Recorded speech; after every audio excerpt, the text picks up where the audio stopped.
48 saac la soo dhaafay duqeymo diyaaradeed iyo dagaalo xoog leh ayaa waxay ka dhaceen gudaha degmada Aadan Yabaal oo ka tirsan gobolka Shabeellada Dhexe. Warar hadda soo baxay waxay tilmaamayaan in duqeymo diyaaradeed oo xoogan ay diyaaradaha Soomaaliya ka fuliyeen bartilmaameedyo ay ku sugnaayeen maleeshiyaadka firxadka ee kooxda Al-Shabaab. diyaaradaha Soomaaliya iyo kuwa Turkida ayaa la sheegay inay garaaceen dhowr bartilmaameed oo ay ku sugnaayeen kooxda Al-Shabaab ee qabsatay degmada Aadan Yabaal ee gobolka Shabeellada Dhexe. kooxdu markay ay qabsatay degmada Aadan Yabaal waxaa la sheegay inay gubeen gaadiid ay lahaayeen ciidanka xoogga dalka Soomaaliyeed qaarna ay wateen, laakiinse waxaa ka raacay wax aysan marna fileen.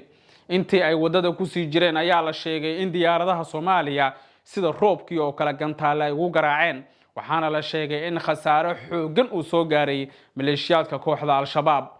warar hadda soo baxaya waxay tilmaamayaan in khasaaraha gaaray kooxda Al-Shabaab uu gaarayo ku dhawaad 88 ka tirsan maleeshiyaadka oo la dilay, iyadoo sidaas si lamid ah la gubay gaadiidkii ay doonayeen inay dhinacaasi gobolka Hiiraan la aadaan. haddaba maxaa ka dhacay Aadan Yabaal? barqanimadii shalay waxaa dhacay waxa aad u foolxun markii koox ka tirsan Al-Shabaab ay 4 jiha ka weerareen gudaha degmada Aadan Yabaal ee gobolka Shabeellada Dhexe. Aadan Yabaal waa mid ka mid ah degmooyinka muhiimka ah oo ay hadda gacanta ku hayaan milatariga Soomaaliya iyo ciidamada dadka deegaanka. dagaal qaatay ku dhawaad 5 saacadood oo xiriir ayaa waxa uu ka dhacay Aadan Yabaal. wararku waxay sheegayaan in khasaaro xoog leh la gaarsiiyay kooxda Al-Shabaab ee weerarka soo qaaday. ciidamada dawladdu waa ay difaaceen degmada, wax walba oo ay sameyn karaan waa ay sameeyeen, laakiin ciidanka dawladda iyo kuwa dadka deegaanku ma aysan helin gurmadkii ay u baahnaayeen. qof ka mid ah dadka deegaanka wuxuu sheegay in khasaaro ballaaran la gaarsiiyay kooxda Al-Shabaab isla markaana jilbaha dhulka loo dhigtay markii ay weerarka ku soo qaadeen Aadan Yabaal.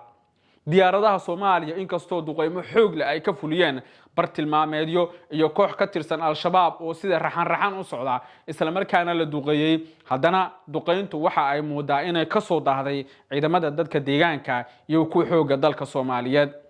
saraakiisha ciidamada xoogga dalka oo aan la hadalnay waxay tilmaameen in khasaare lixaad la gaarsiiyay maleeshiyaadka kooxda Al-Shabaab, iyagoo hadalkooda intaa ku daray in duqeymahan oo kale ay sii wadi doonaan.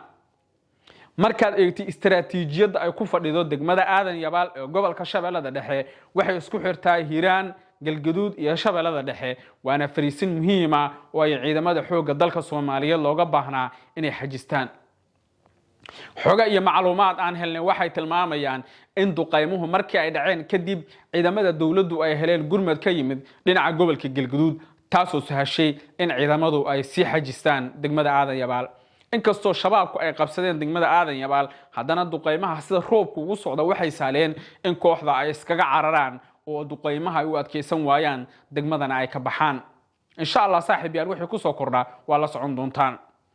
markana Somaliland, golaha wasiirada maamulka Somaliland oo shir yeeshay maanta waxay sheegeen isla markaana soo saareen war la yaab ku noqday dadka Soomaaliyeed. 25 maxbuus oo la sii daayay oo ka tirsanaa ciidanka Somaliland ee la qabtay 25kii bishii 8 2023 ayay Somaliland ku sheegeen inaysan maxaabiistii dagaalka ahayn. oo maxaabiistaasi maxay ahaayeen?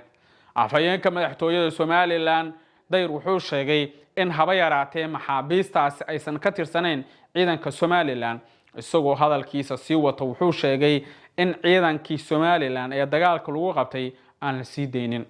Soomaaliya ayay si kulul u cambaareeyeen.